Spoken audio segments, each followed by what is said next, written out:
Good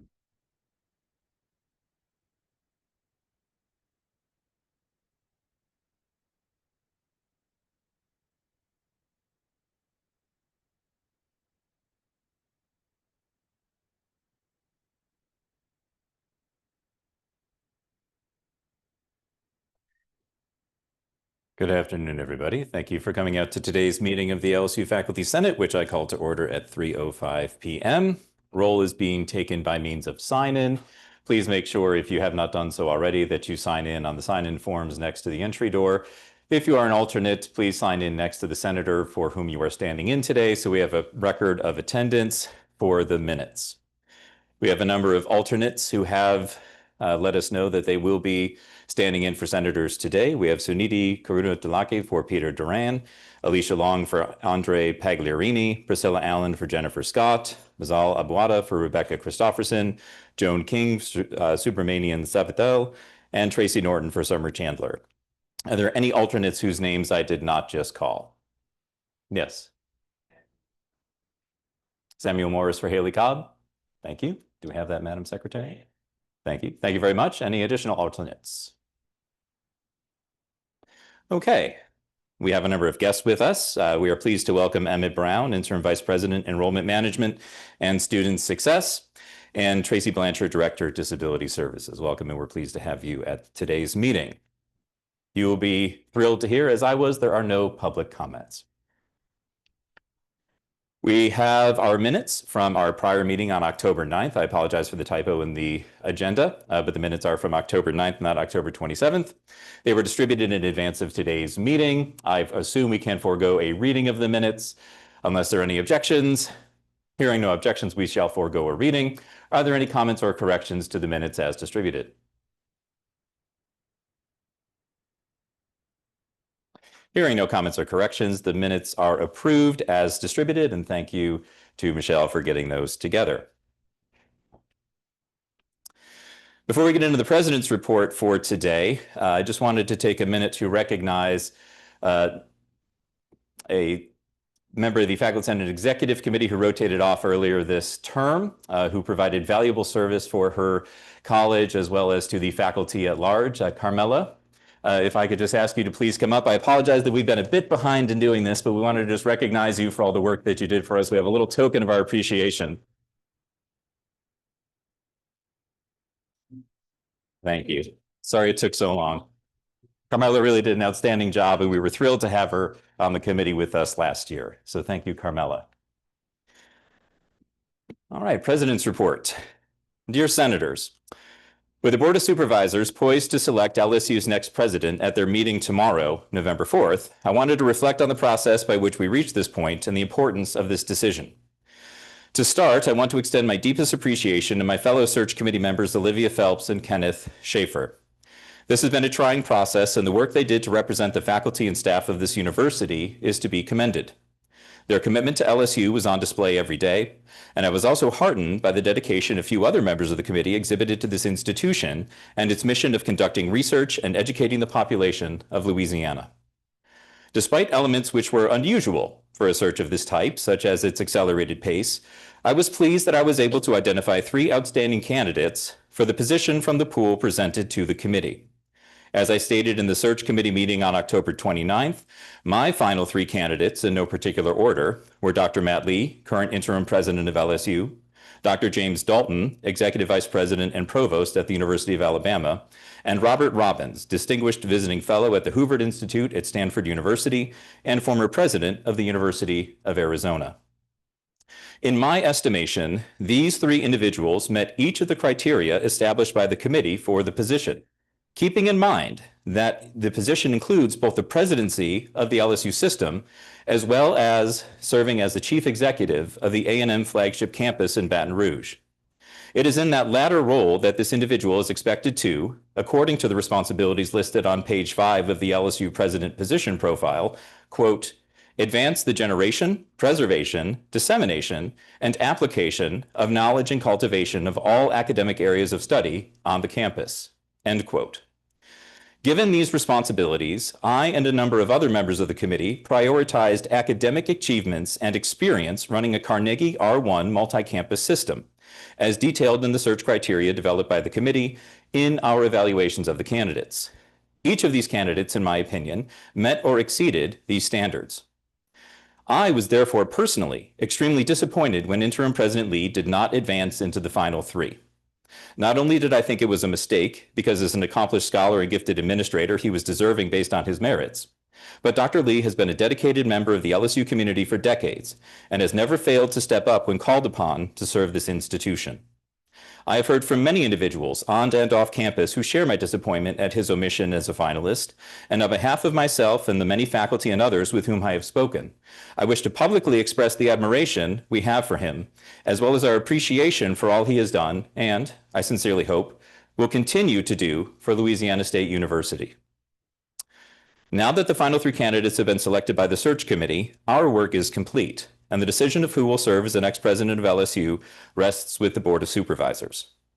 As they go through their deliberations, I would encourage them to keep in mind the various audiences who will be closely watching and the message they will send with their selection. There are many groups with an interest in this outcome, including students, alumni, faculty, donors, members of our agricultural and industrial communities, and the citizens of Louisiana, to name a few. I have been asked by members of these various groups over the last few weeks how the search is going, and they all reminded me of the importance of making the right choice, including choosing someone who will continue to grow the research mission of our only R1 Land, Sea, and Space Grant University in Louisiana, which sets us apart from the other public institutions of higher education in our state. It is vitally important to pick someone with the experience necessary to convey to audiences on campus, within the state, throughout the country, and across the world, that we will continue the positive momentum we have developed under the Scholarship First agenda of the last few years, and maintain our push to become a top 50 public university. Practically, this means choosing someone with the necessary academic background and credentials to lead the research enterprise at LSU A&M as the chief executive. While it is not impossible for someone without a strong academic background to be successful, it is highly improbable.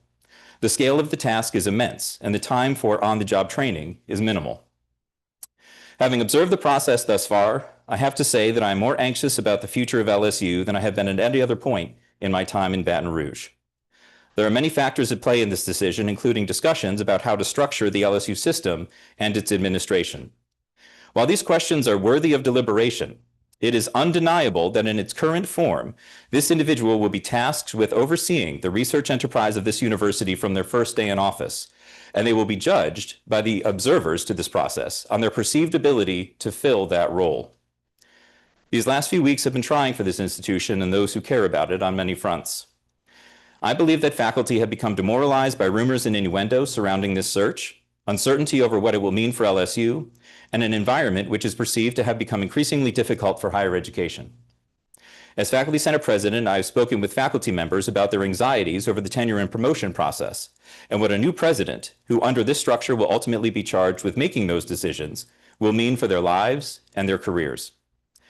As a search committee member, I also sat down with members of our agricultural community to understand what LSU can do for them, and they stressed the importance of maintaining our research mission because it is critically important to their operations. One shared how our cooperative extension service has created a test plot on their farm to study methods to control a pest that we didn't even know existed in Louisiana 10 months ago. Efforts such as these are only possible if you have a pool of experts, such as entomologists, biochemists, and agricultural economists, already in residence and ready to be called upon when necessary. The research we do at LSU makes meaningful impacts to our state every day, and we must protect it. Choosing an experienced individual as president and chief executive of the flagship campus will help to bring stability and set us on a path for future success. At its heart, every university is an enterprise built on the human capital of its faculty, staff, and students. And I fear that we risk losing the confidence of these groups, plus donors and other key stakeholders, if we do not send a clear and unequivocal signal that academic excellence in both research and teaching is our top priority. If that confidence is lost, it will take tremendous hard work and time to regain it, if it can be done at all. And we will be hampered in our ability to retain the faculty we need to maintain our success and attract the talent necessary to grow in the future. Ultimately, we need a president who signals to all audiences, at home and abroad, that experience matters, merit is rewarded. And LSU is committed to continuing to serve our state in the way that only we can as the premier public research institution in Louisiana. Thank you. And are there any questions?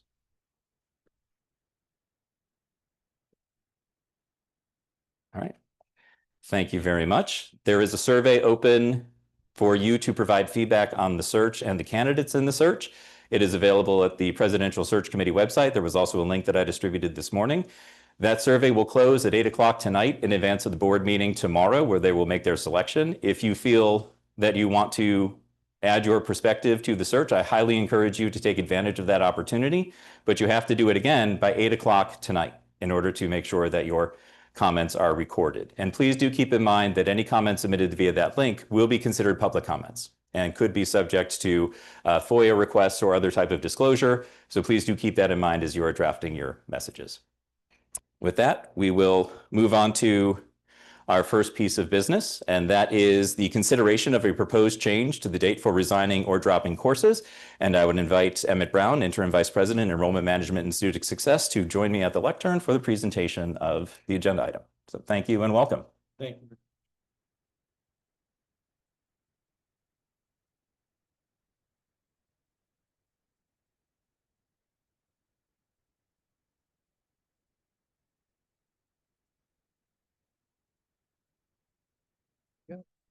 All right. Good afternoon, everyone.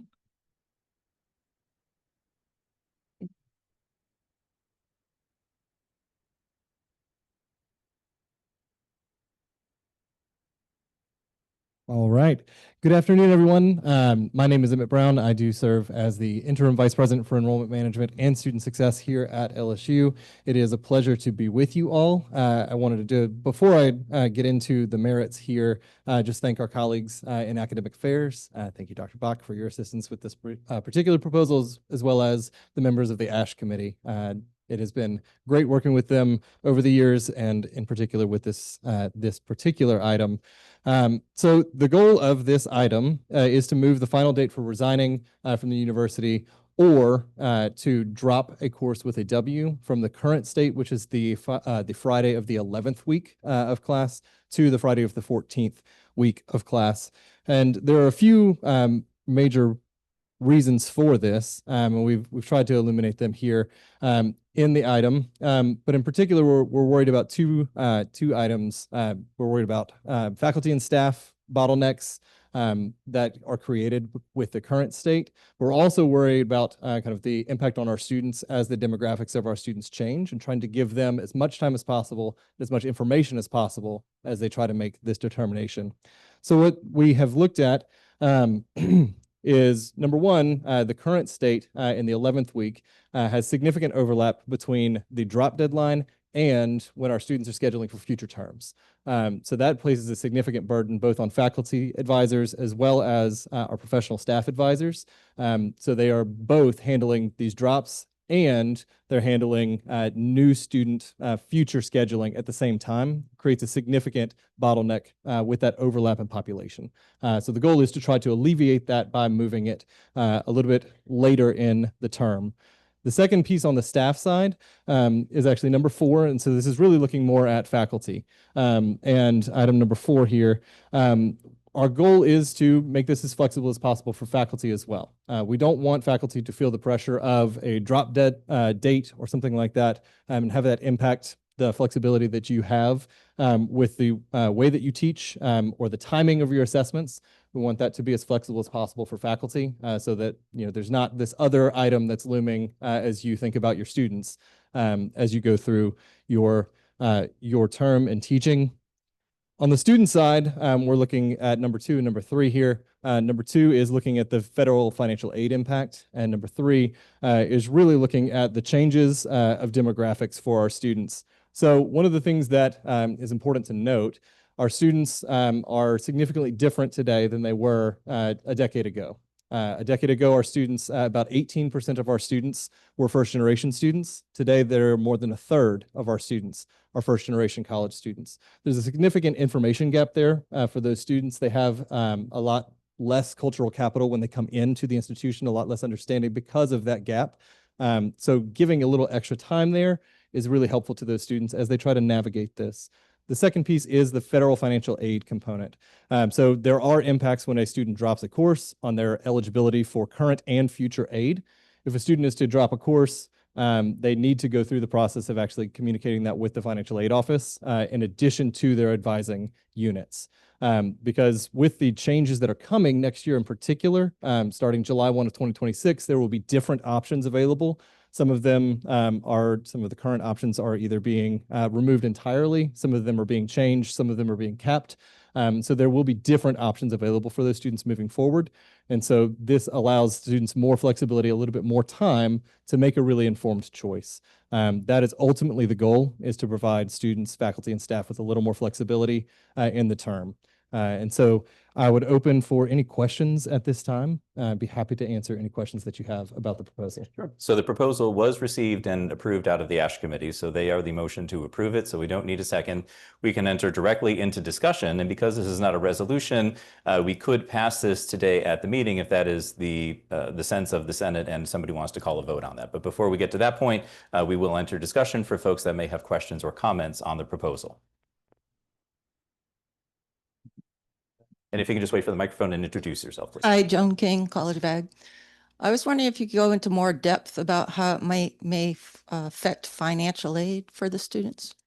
Absolutely. So students have to meet satisfactory academic progress for the year in order to maintain their federal aid moving forward. What we're looking at for future terms, and this is what will go into effect next year, students can potentially drop to partial Pell, half-time Pell, those kinds of things, depending on the number of applicable courses that are eligible for their degree program. So if a student drops from 12 hours that are applied to their program of study down to 9 hours, then they would actually drop to 3/4 time, and then they would have a prorated version of their Pell as well. So there are those impacts that are going to come in next year that will potentially cause significant issues for students. I think I had a question here as well. Mike Zaghi, Petroleum Engineering and CCT. So if you're delaying this to 14th week, what implication it has for student advising? Let's say somebody is trying to take the next semesters that are enrolled, and if they're W out of their prereq for the next semester, so what kind of a chain reaction does that do?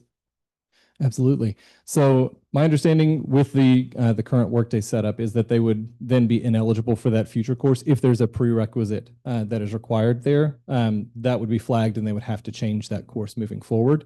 But what this allows is that student would have a little bit extra time to make those determinations with their advisor, rather than having to make that decision at the same time that they're trying to plan out their next semester.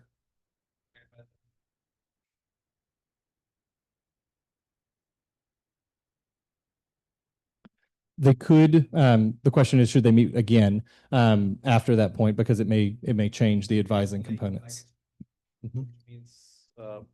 Earliest they can meet their advisor is probably early part of the next semester, because after 14th week is your finals, then probably not meeting their advisors then. Earliest they can meet is the beginning of the next semester. So I think it has significant impact on your advising if people start choosing their W grades this late. That's just kind of giving you a heads up on that. You're going to hear a lot from advisors.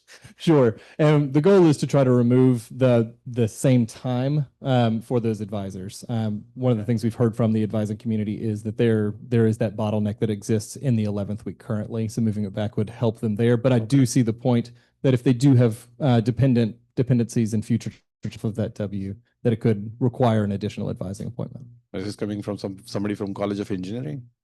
I can speak with them. I would look back to my colleagues. I'm not sure exactly. That's what they're telling. They're delayed. Yeah. I talked to a lot of colleagues and they're not happy about this because they think it's going to create a large amount of burden on the faculty. What you're asking for us to do is put in the 14th week when we are being evaluated. This should not at all overlap evaluation time, period. Because then the students are going to come and they're going to hear information they don't want to hear from faculty. Faculty should not be put in that position, period. Number two, this is the 14th week. We now have something that's called the concentrated study period that the university has called dead week. officially, and it's not, but that is now in the lexicon. That means we don't have 15 weeks. We have 14 weeks in which to give tests. That means on the 14th week, we're giving tests. Some people teach 800 to 900 students. They don't have time for that with W's doing that, answering emails, everything. This, to me, for the administration, it may work. I know faculty that teach large classes, they may quit. You are putting an unbelievable load. We're going to come up across this again and again. I know my wife does it. She works 85 hours a week to handle 800 students, to answer emails and everything. This is just another burden. I don't know how you can expect anybody to work more than 70 to 80 hours a week in and out at the pay and keep them sane. This is not, I want to know who's on this committee, how many of these people teach 800 to 900 students.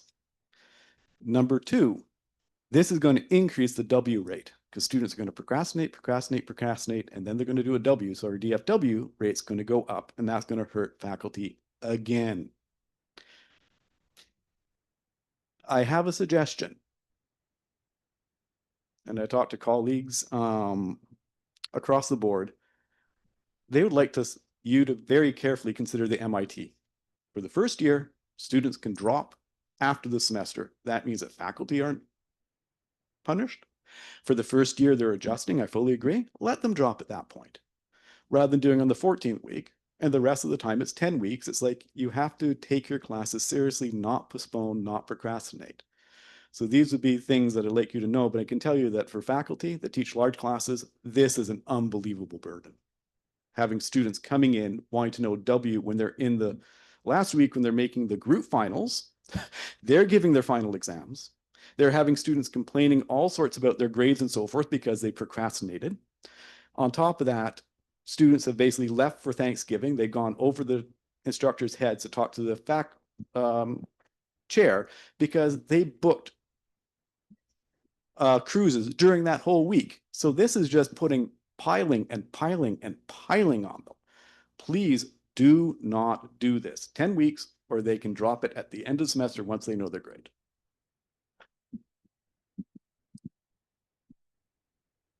Carmela Maxa from Hispanic Studies.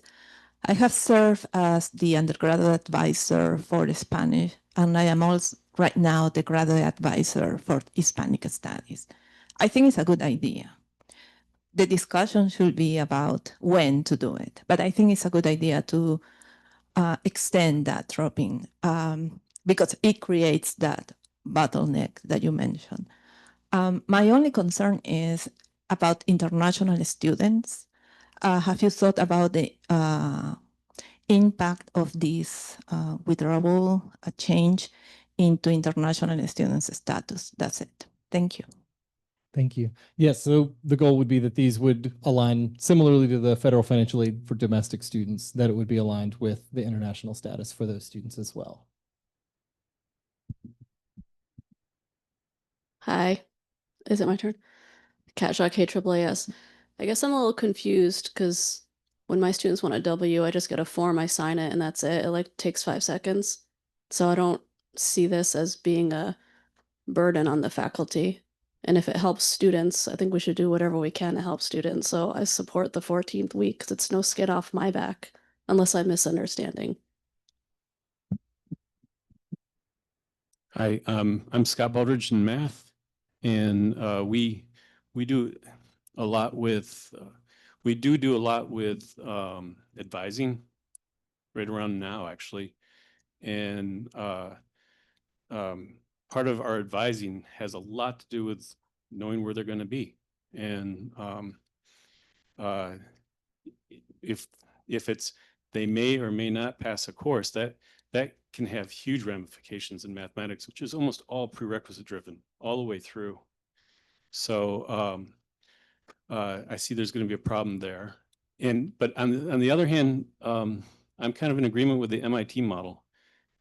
I'm also dealing with a student right now that probably should drop. Like there should be a way for them to get out of this because of some thing that has nothing to do with their academics.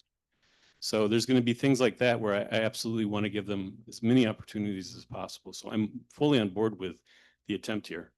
But the MIT where they they get their grade and then they drop afterwards, that seems quite reasonable. And for freshmen, first years, because after that, then you start to see them in the administration, or sorry, in the advising role. We see them and we're advising them, and it becomes really important that they stay in the class, try to make something out of it. Sometimes they in math, they like to drop way before they know that they're going to do well. And this is, I don't want them to get just like, them to get to the point where, it's week 10 and they think they're going to get an F, but actually they're going to get a C or a B, like because of the way that things work out. So I don't want them to feel like, oh, I can just stop working hard. And because if they continue to work hard, they'll actually oftentimes get way better than they think they are. So just keep that in mind. Thank you.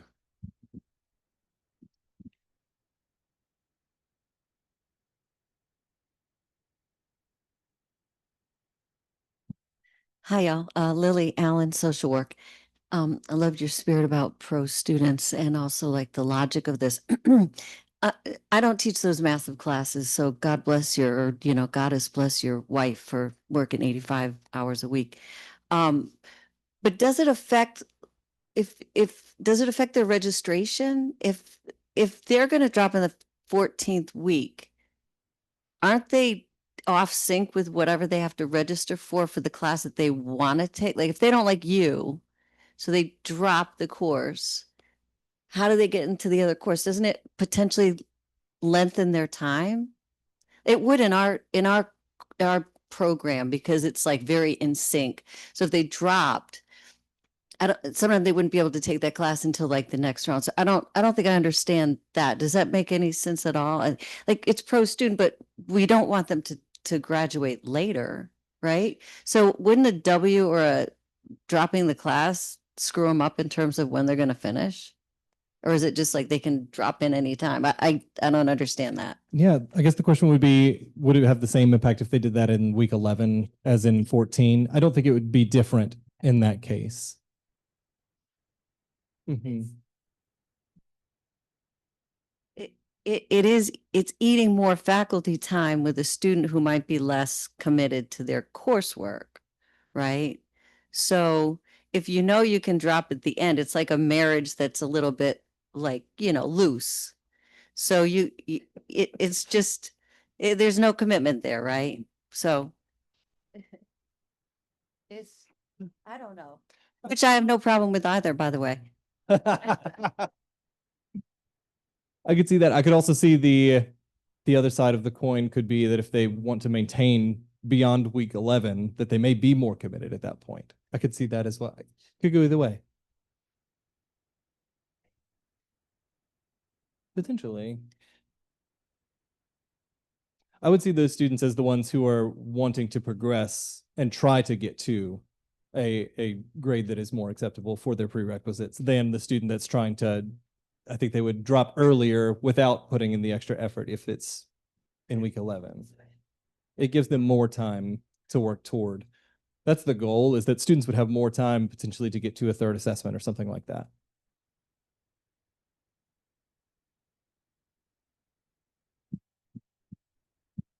Hi, Tracy LeBlanc, English. If they drop in the 14th week, are they going to be scheduling after the 14th week for the next semester? Because if they drop in the 14th week, they've already made their next semester's schedule. I think that's what a lot of us are tripping up on. Yes, they would have their schedule. So, for example, many of those students are scheduling this week. Right. So they would have their schedule, but if it were to impact a prerequisite, then they would no longer be eligible for that particular course, but they would be eligible for the rest of their schedule. So Workday would alert them to that, and then they would have to change their schedule on their own? Yes, that is my understanding. So Either it wouldn't add to the advisor's load because Workday would automatically To my flag knowledge, that? but they should let the student know first. Should is everyone's Right. favorite word, right? Right. But it should let the student know first that they're no longer eligible. But then from there, similar to I know what we've been dealing with Pell eligibility courses that are not applied. That's where it would be in partnership with the colleges. We would work with the colleges on that. I'm Vanessa Ulig from CMDA. I just had two questions. What about the 13th week? And can I understand better what the overlap is in the evaluation process? Because I don't understand the relationship between the two cycles. It seems like the students get their evaluation from us much after this, but maybe I'm misunderstanding what the evaluation is that was being discussed. Oh, we get evaluated. Yeah, thank you. All right, thanks. So what about Yes. 13?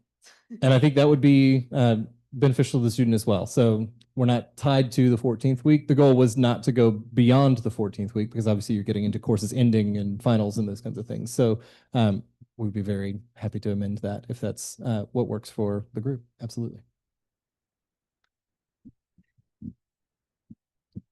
I thought the original intent of the W was for people that were having a lot of issues maybe, and they had to drop courses for some reason, not because they're getting bad grades, because we have a repeat option. If students are getting a D or an F in a course, they can repeat the course again. So I don't think we should be using W for that purpose.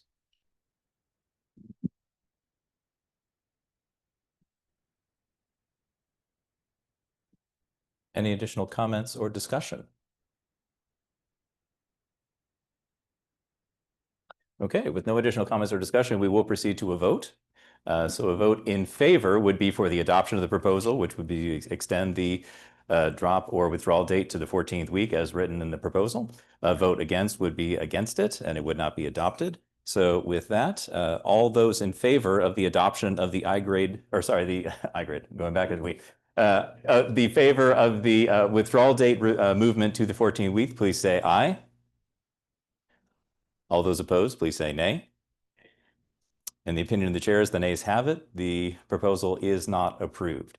But thank you very much for coming and meeting with us. And we can always bring it back if there's attention. No, I'd be happy to work with Ash, especially looking at the MIT model. I think that is a wonderful idea and something that we can explore. Yeah.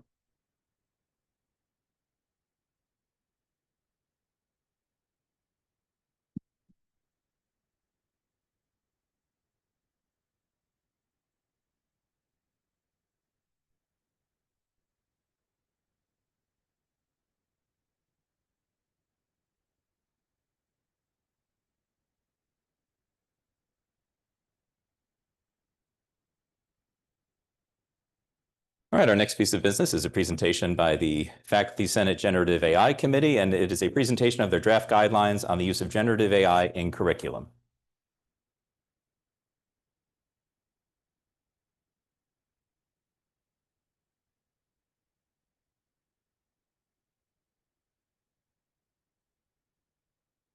Okay, good afternoon, everyone. I'm Param Singh. I'm the chair of the Faculty Senate Generative AI Committee, and I'm really deeply honored to be chairing this committee because I have got the opportunity to work with various wonderful experts on generative AI, like those who are in full enthusiasm of generative AI and as well as those who have been skeptics. So today, we would like to present what the committee has been doing over the last semester. And I am joined by my colleagues who have also contributed a lot. All of the colleagues have contributed a lot, and they have contributed to this presentation. And they'll be taking turns over presenting the material. So the charge of the committee was to suggest the generative AI guidelines and the revision to LSU academic and other applicable policies, in particular to help Office of Academic Affairs to frame the policies on generative AI. The broad goals have been to explore best practices for the use of generative AI in curriculum and research, while keeping the education and research mission of LSU at forefront, to address various concerns from the academic community on the use of generative AI, both in curriculum and research, to provide LSU recommendations to how to use generative AI in curriculum and research, and to increase awareness and establish best practices, and to provide feedback to all stakeholders, including ITS, Office of Academic Affairs, or other units in LSU on the use of generative AI. The first committee meeting was on March 7th, and we had 17 public meetings so far. And I'm really proud that all of the committee members today are in the audience here. So I'll just go through the committee membership, which shows the breadth of the committee. Inisa Bazai from Music, Fabio Capra-Ribeiro from Architecture. He's the vice chair of the committee. Fabio. Alexander Lee, who is from WetMed. Tracy Norton from Law. Tracy is a well-known expert on the use of generative AI on legal matters. Michelle Osborne, our secretary from WetMed. Trevor Paul, like from Finance and Administration. Trevor represents the staff in this committee. Amy Self-Pittman from Law. Ingmar Schogel from Mechanical and Industrial Engineering. Myself as a chair. Mayank Tyagi from Petroleum Engineering. And Sungwon Yang as a secretary, who is from Information Studies. Jason Jamerson, who is an expert on digital twins, he's nationwide known on that, from Art and Theater, also contributed to these policies. So I'll now switch over to Alex for speaking on the background of this committee. Thank you, Param. Okay, so just a little bit of background. So artificial intelligence is technology that analyzes data and supports decision-making. However, generative AI is specifically a subsection of artificial intelligence where it has the ability to analyze information, but also generate novel text, images, or other outputs that can appear original, though this is without human understanding, intention, or consciousness. These guidelines were informed by the Board of Regents and supplemented by LSU ITS policies, in particular PS 121 ST4 and the LSU libraries and the Office of Student Advocacy and Accountability. The committee itself explored different policies from the other universities, as well as talked to several people from inside the university and experts outside. So these are just a couple of the sources that we had explored. So from Boston University, Yale, Cornell, we met with Moodle executives as well, and then several faculty and staff from the LSU as well, listed on the right side. So just a little bit about the scope and the overview of these guidelines themselves. So these guidelines seek to balance the potential benefits and the risks of responsible GAI use in teaching and learning. The guidelines address the scope of ethical and responsible GAI usage in the curriculum, and they provide initial guidance on these policies, on GAI policies, to help faculty and students in the LSU community as a whole. We wanted to also discuss ways to equip faculty and students to operate effectively with the emerging technology of GAI. And these aim to offer guidance to provide resources for the LSU community to critically engage, which we recommend, with the GAI, providing faculty the freedom still to set course policies that best fit with their curricula. Specifically critically engage into the encourage responsible use of GAI, but also discourage the GAI usage on specific tasks that it is not designed for, or users cannot have easily verify its outputs.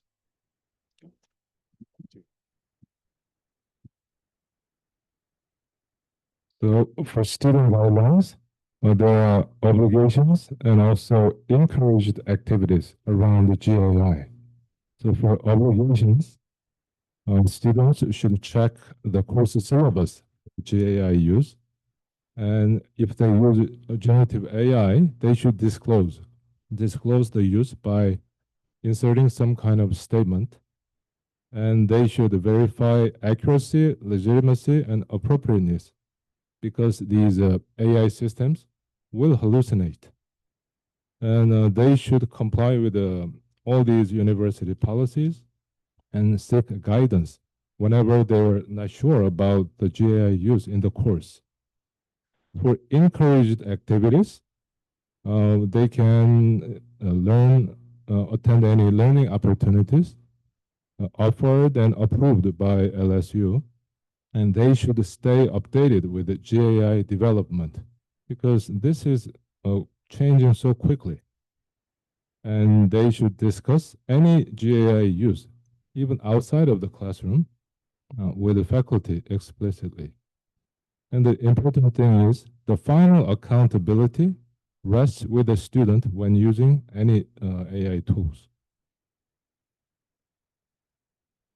And there are permitted use and prohibited and restricted use cases. So in general, brainstorming ideas using GAI is permitted, and summarizing some content and explaining some content as a learning tool, and drafting outlines of a report or paper is allowed. And also they can use it for proofreading or copy editing, just slightly correcting typos and choose a better wording and for clarity. And they can also build the skills using generative AI as a tutoring tool, like a assistant tool, by asking it to generate some practice questions and doing some role plays. For prohibited or restricted use cases include entering any private or confidential information into these GAI systems. And also, students should not violate intellectual property rights, and replacing personal judgment in decision making is prohibited. These AI tools can assist with the decision, but should not replace personal decisions. And also using GAI for malicious activities, unauthorized access to data, and surveillance or monitoring purposes are all prohibited.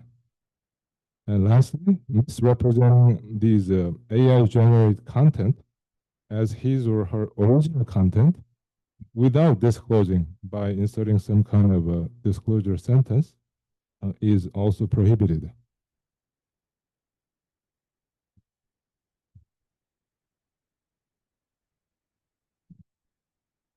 So building off of the student guidelines, we want to ensure that we have a foundation set for faculty as well, and that is for faculty to acknowledge all use of generative AI in teaching and research, comply with federal and state LSU policies, which includes AI, data governance, as well as academic integrity standards. Understand the tools that's out there with their strengths and their limitations to enhance the pedagogy and student learning. Also clarify within your course policies how you can utilize generative AI. Also verify its accuracy, because we know these systems are fallible. So ensure that you are verified and make sure those uses are being appropriated the correct way. And of course, we want to encourage generative AI literacy by attending LSU workshops and guiding students in ethical use. From the staff side, we wanted to provide some recommendations for staff to utilize, which includes draft internal communications, such as memos, events, blurbs, announcements, brainstorming, summarizing meeting notes, create templates and outlines. Of course, we have an internal platform known as MikeGPT, so we want to ensure that staff utilize that for LSU Pacific inquiries. Of course, we have prohibited and restricted uses, which is handling confidential and PII information, such as HR staff information, as well as student and financial data here for LSU. Replacing your professional judgment in policy and compliance. Creating external and public communication without a supervisor review. And misrepresenting AI-assisted content as your staff work. And of course, engaging in any unauthorized use or malicious use of AI.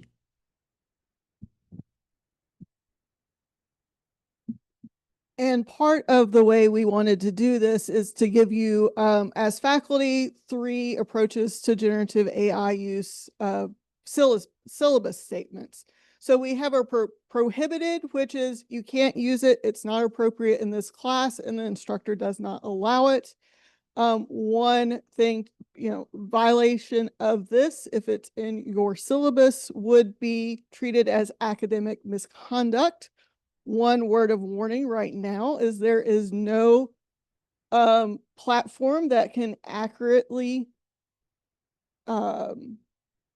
detect AI usage in everything. So the technology isn't there yet for that. So take that with a grain of salt. We have the permitted with disclosure and reflection. This is pretty much our wide open policy. We think that even if it is completely permitted, some form of disclosure and some sort of metacognitive reflection should be asked for by our professors, and a limited permission.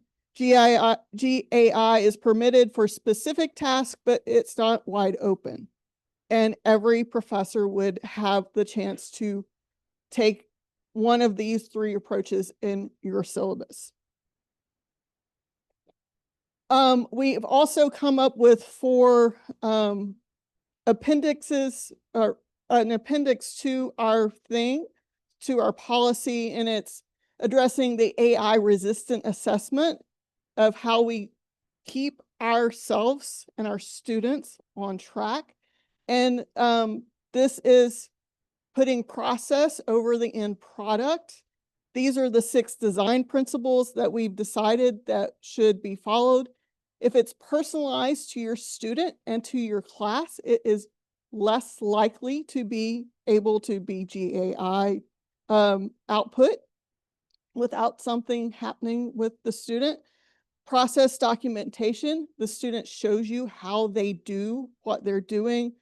Multimodal elements, maybe you move to a voice exam or something that's in class, or don't allow a take home.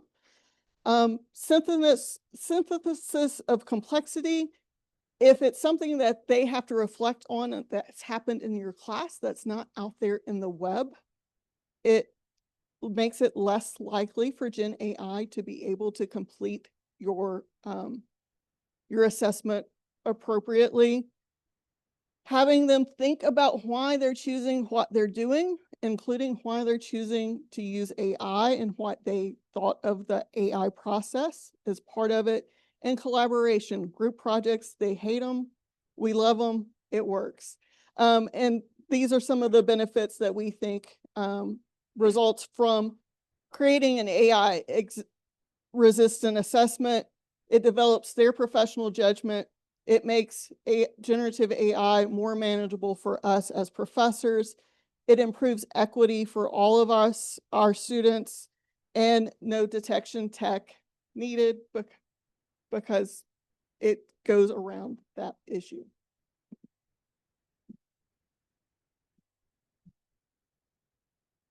And finally, we have some recommendations, actually recommendations that are not there in the guidelines, but something that to think about in the future.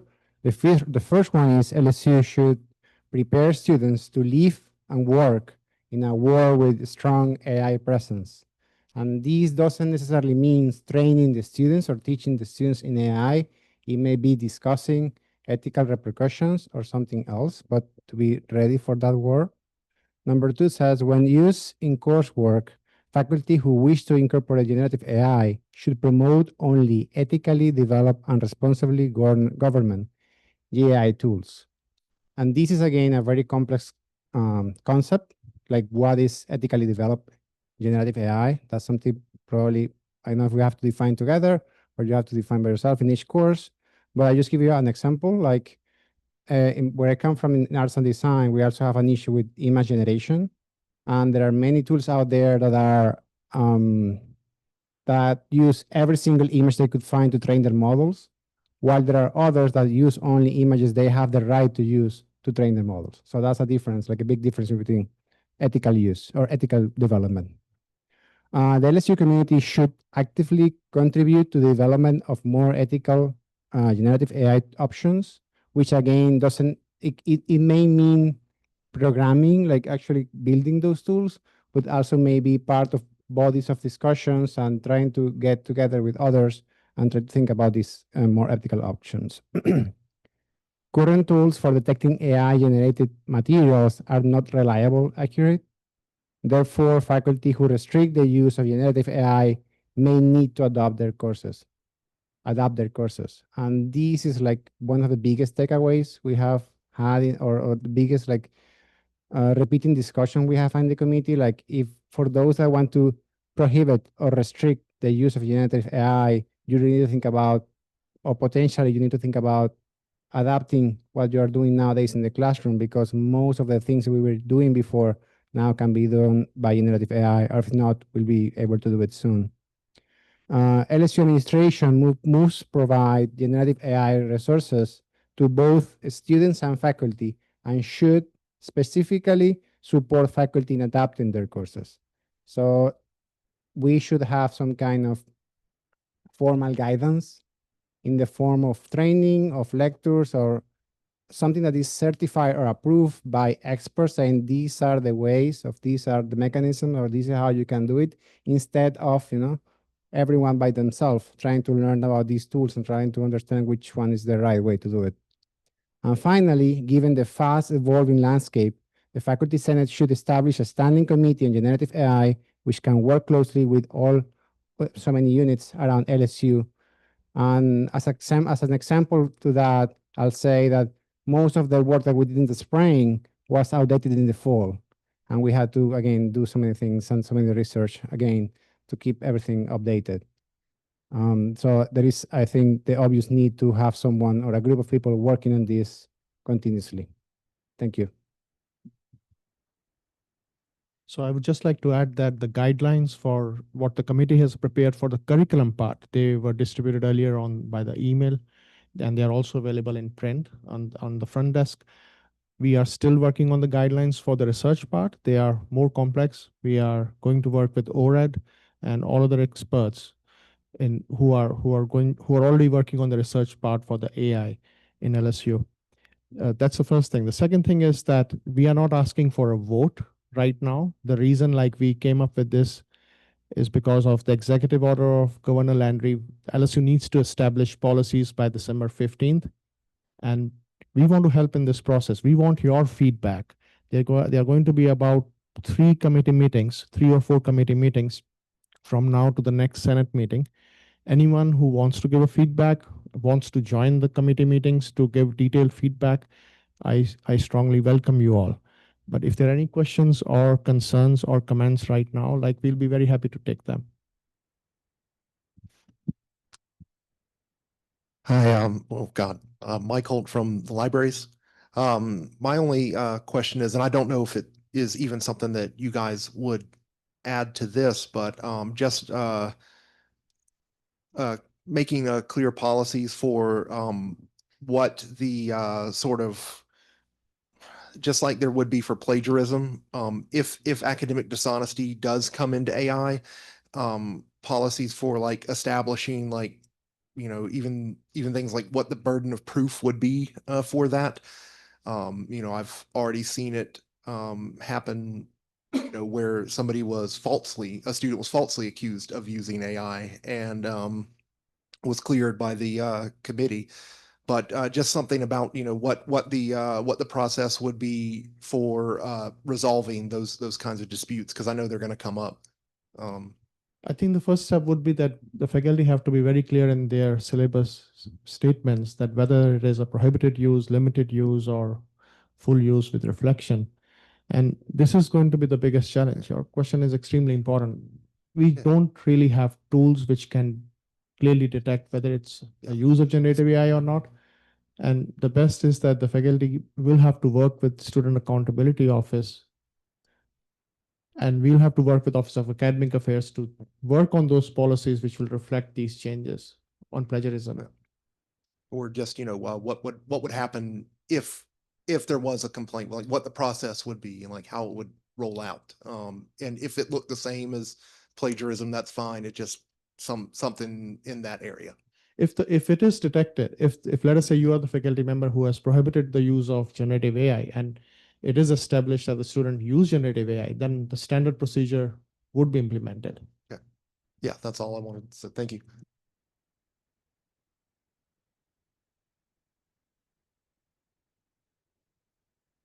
I think the committee has done a really good job with things that are changing right in front of our eyes. Since you mentioned the options for faculty, and not to muddy these waters, but what about faculty use of AI and for grading, for other things. I'm sure it's come up in discussion, and not that we're going to draft a set of rules, but I do know of cases where a faculty has said no use of AI and the faculty uses AI, and then there's like this internal strife between, you know, consistency. So it's just a point of maybe, I don't know, discussion.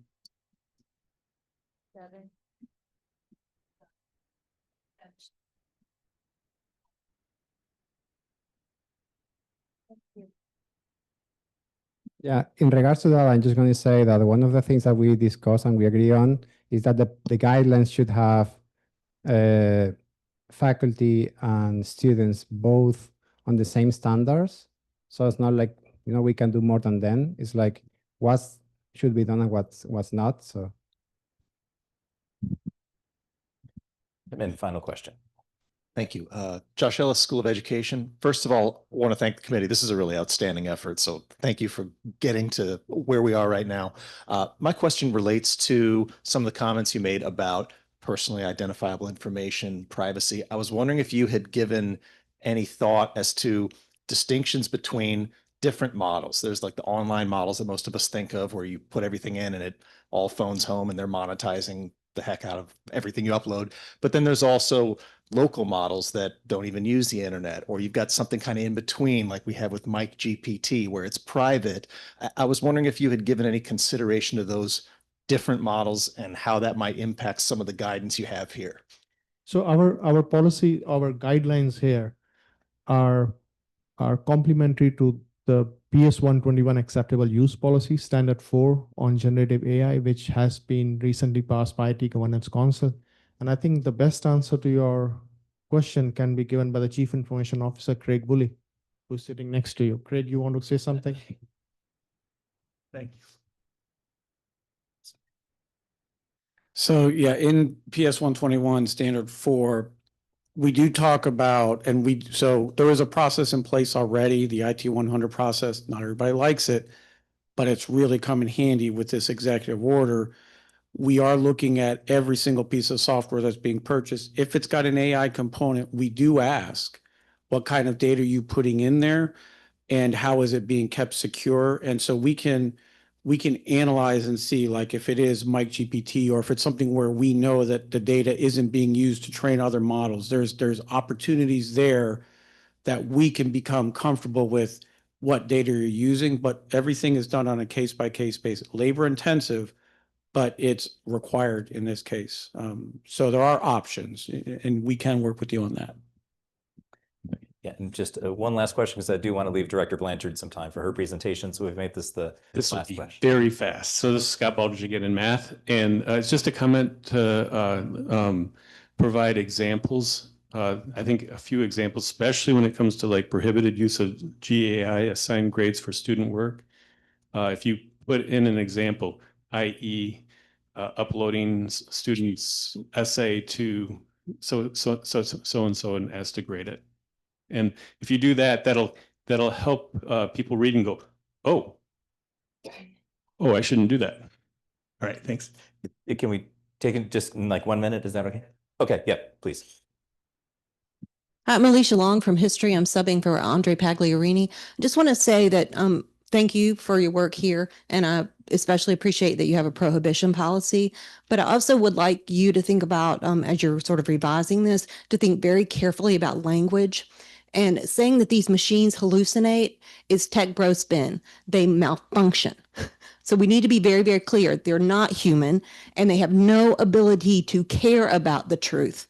And if one of our core values in this institution is the search for truth, then we need to think long and hard about how we are encouraging our students to use this material. And I say that as a humanist and done. Thank you very much. And thank you to the committee that did an extraordinary job and did a lot of work, and we appreciate the efforts. Thank you. And I'm sure that they would be open to any comments or suggestions you may have as they continue their work.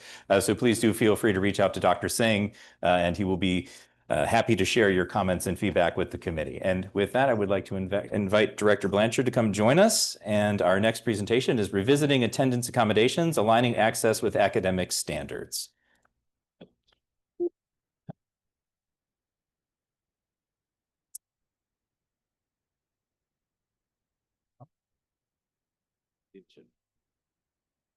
Hi, thank you guys.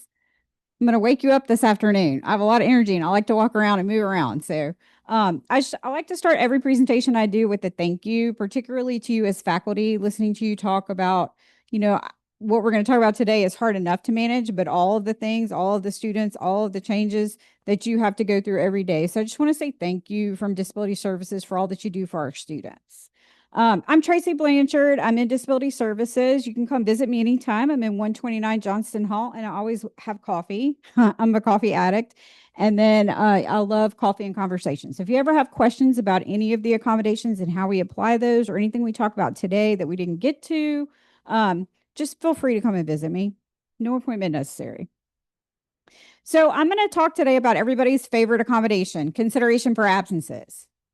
If you guys have ever had a student with that accommodation, you know that it can be challenging for a variety of different reasons. And so before we talk about ways that we can amend that and a process I wanted to talk with you guys today that I think will be very helpful to you, I wanted to go through and talk about what it was actually meant to do and what it is actually for, right? Because I think at some point, I don't quite know when it happened, it was not well communicated, and it had stayed in a state of not being well communicated to faculty and staff and students at times about what it is and what it isn't, right?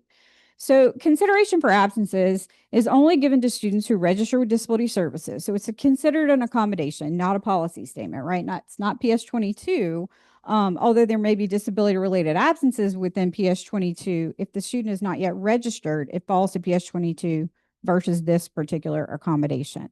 So it's related to a chronic condition. So that condition could be medical or psychiatric. So the idea being that if you have something like diabetes, that you're going to have times where that's very well, your symptoms are very well managed. And there's times where it exacerbation, you don't always know how to predict that, right? And so you may not go to the doctor. You may have a plan for when your blood sugar either increases or decreases in a certain way. And you need to take that time to be able to do that and get yourself in a healthy and safe place before you return to a class or to work, right? That's what it was meant to do. Again, it's different from policy statement 22, and it does not require a doctor's note. So the idea that it's protecting you as an accommodation and also protecting that student's privacy is kind of a missed point at times. So oftentimes when a student, and you have a bunch of students coming at you, right, with all different reasons for missing and wanting to talk with you about those things, one of the things that often happens is they ask the student for a doctor's note when actually they should not be doing so. So that, I know that can be very tricky and very, very confusing, but we're going to help with all that. I'm here to help today. I'm here to make life easier. So consideration for absences was never meant as a license to miss whenever you want to miss and miss excessive amounts of class. In ADA is very clear that we have to provide these accommodations, but they're also very clear that the accommodations have to be reasonable. And by reasonable, you cannot fundamentally alter your course. So if they're missing to a point that it's fundamentally not possible for them to achieve your course components, then you do not have to provide that level of accommodation. So we're going to talk a lot more about that. The number of allowances of what that is and what that threshold is for it being reasonable and for the student to successfully complete the core components of the course has always been at your discretion, but you may not have realized that. So the faculty member, the author of the course, the person teaching the course should be the one telling us in Disability Services what is appropriate to miss and what takes us beyond those core components, right? And you base that on a number of things. I mean, obviously we look at the type of instruction, if it's group work, if it's a lab versus a lecture, how many times does a lecture in the lab meet, right? How many times a week is the course? So the frequency, the types of class, the level of interaction of group participation and group projects all play a role in determining, what's appropriate of missing for that class and still being ultimately successful. The other piece too is it's not retroactive. So if a student comes to us in the middle of the semester and they register with us for those accommodations, we're really not supposed to go backward, right? We're only supposed to go from that date forward. So if the student has already missed that level of class, then we already need to have a different conversation and a different support for that student. So here are some of the reasons it's not working, right? The way we handle it now, there's a lot of flaws to it. And I'm sure you guys can point out some more, and I'm happy to hear them. But I'm here to tell you, I don't love it either. And so our students get confused, we get confused, you guys get confused. And I think there's a way that we can come together and make it much more feasible. So it's not tangible or transparent for the student or the faculty. So we tell them a billion times when we meet with our students, like, this is not a license to miss. You need to check in with your faculty. You need to still be completing the core components of the course. But it's hard for them to they really want a tangible, almost like a number or a tangible amount of missing that makes sense to them, right? It's digestible, it's specific. And I think faculty sometimes want that too. And they struggle with like, okay, well, how many can they miss before we say no more, right? So I think that's a problem.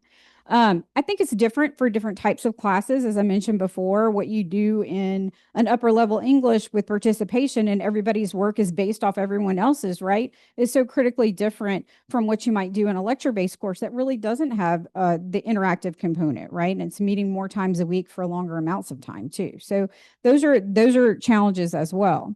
The biggest one for me, and the one I dislike the most and kind of goes against the premise of student support and setting students up for success, is there's no way to monitor this, right? We didn't know a student was missing that excessively unless a faculty member was kind enough to come and let us know that, right?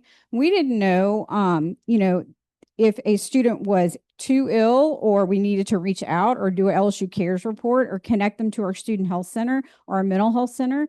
We didn't know that student was struggling to that degree until much later, oftentimes when you guys find out about it too, at the very end of the semester, where we're all stressed out doing finals, trying to get grades in, and all those things are happening at one time.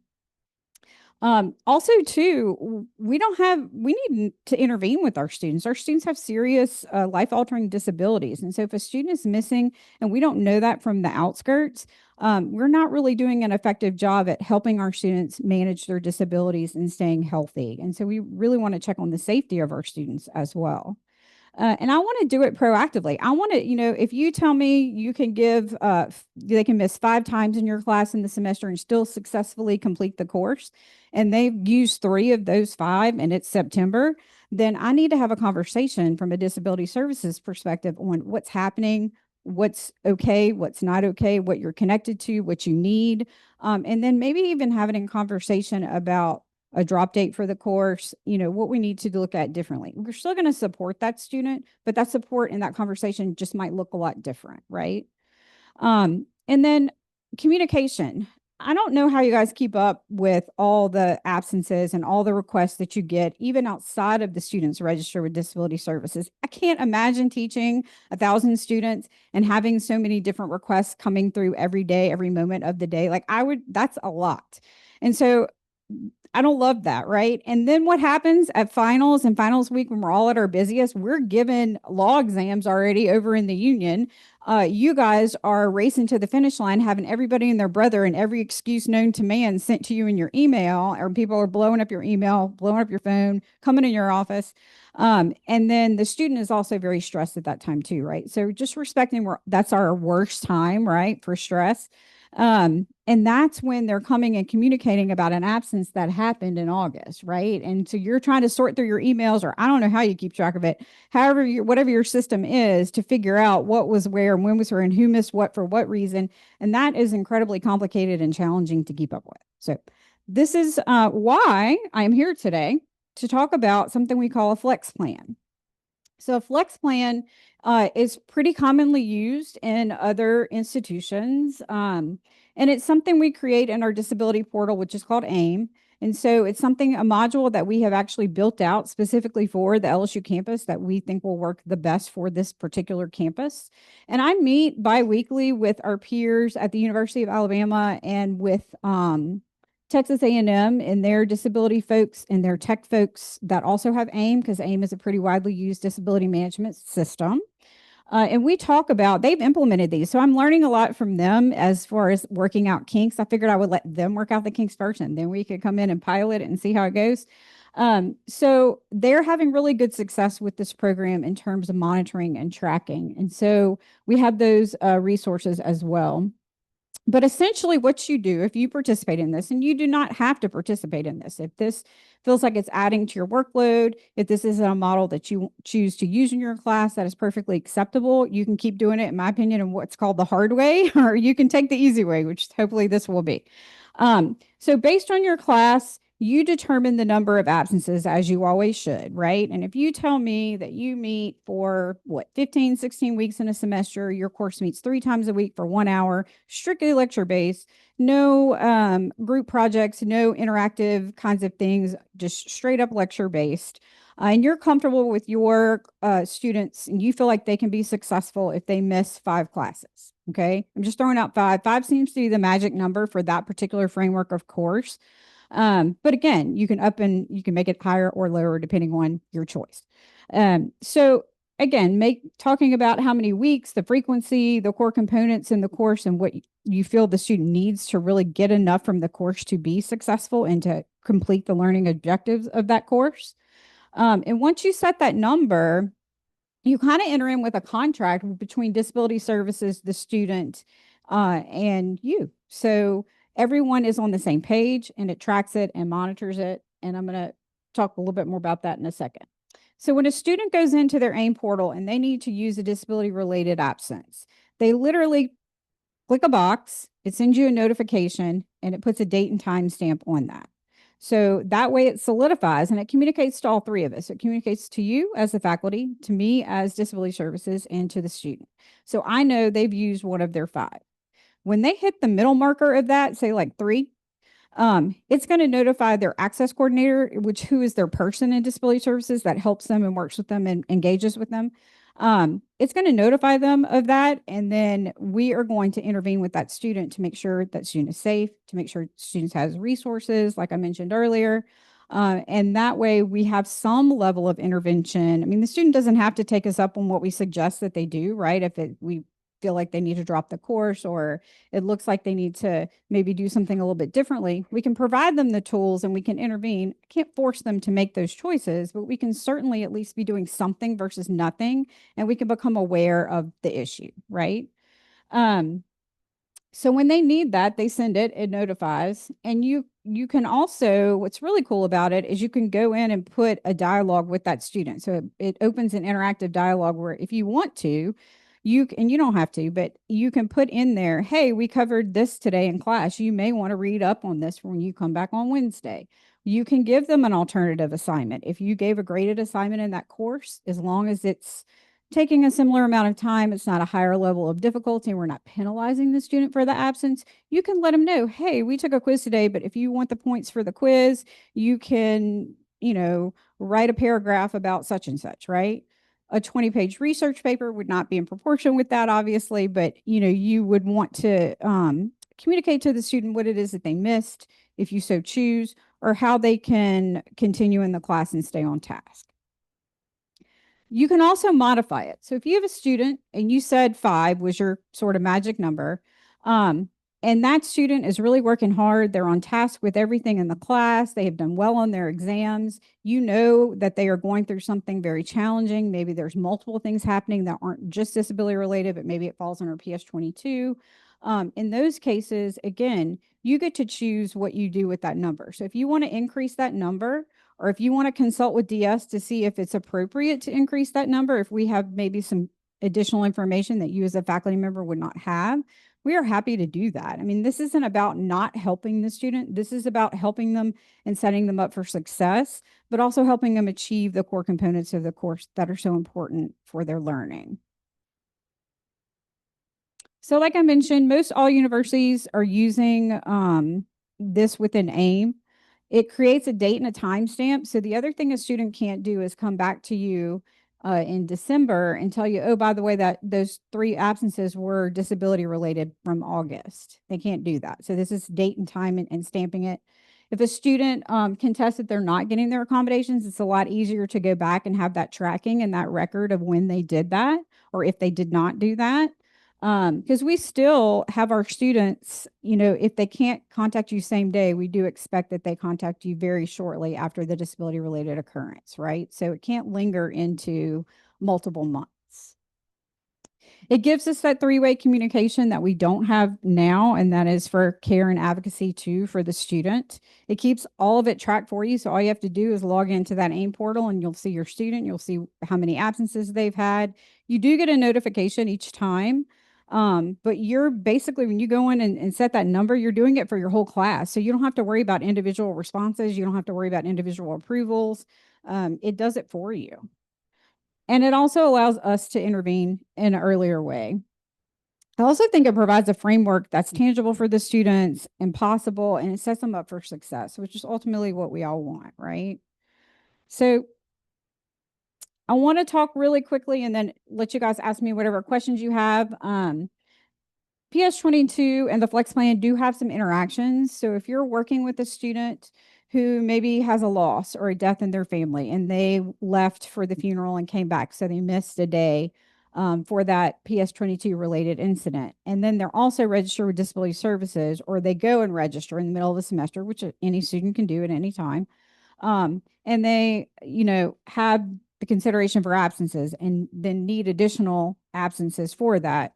If you're telling me that 5 is your max number, your max stays your max. So even if they've already missed some absences for PS22 related issues, they may still have 3 left if they miss 2, or 4 left if they miss 1, and 5 is your number. But you still get the chance to provide them that, but they don't go past that, right? So it also helps in a sense to track that as well. And these are only for students registered. It's not for all students, but it is, once you set that limit, that is the limit, unless you choose to increase it.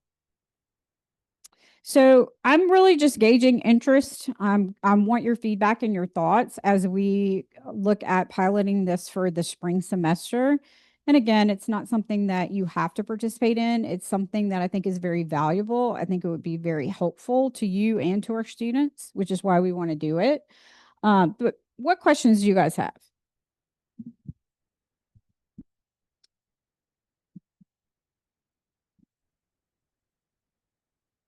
I like the idea very well, especially in theory. We'll see how it works in practice. But True. And that's, there'll be a lot of kinks, I'm sure. So this will be a question for Craig as well. Since we're going to Student Workday, can this be linked up with Student Workday? It's becoming obvious to me that in the future, we're going to have to take attendance in our classes. As much as we don't want to, I think this is coming down the line. I'm sorry, faculty. I just see this coming down the line, especially what we have to do at the front end of the year. Can this be linked up to that, where they basically do the student attendances? I know one of my colleagues basically has 2 or 3 of those barcodes up during the semester's class, so they don't come in and just leave. And then that just pings you automatically. I'll call this a clearinghouse. I think it's fantastic. And I wish the university went to a clearinghouse for PS22 absences. We need to track students with doctor's notes and everything. You guys do a great job. I really respect what your office does. I know people with 80 students on ODS enjoy what you do, but sometimes they get overloaded, and we appreciate that you understand that. I would just like to sort of see some way that the student is held sometimes responsible as well. And a lot of students will basically, if they get told no by you, then they come to the faculty and put pressure. That was like, oh, I didn't sign up for the ODS test on time. Well, you have to make accommodations for me now. So I'm wondering whether you can have something on that where if a student complains, the faculty can say that, you can sit the student, go, that's one. If we get another complaint from you, we will have to discuss this.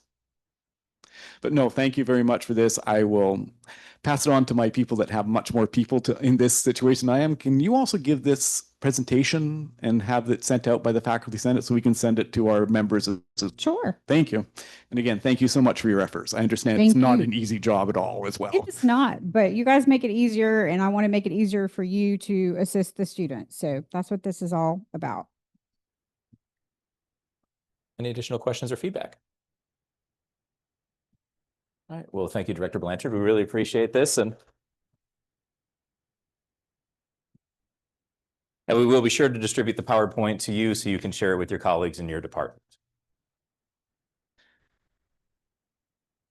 All right. And that does bring us to the end of our agenda for today. Our next meeting is going to be Thursday, December 4th. I will, at this point in time, entertain a motion to adjourn. Thank you. All those in favor, please say aye. Any opposed? Didn't think so. Thank you, everybody. And please do remember to submit your feedback on the presidential search by 8 p.m. tonight if you'd like to do so.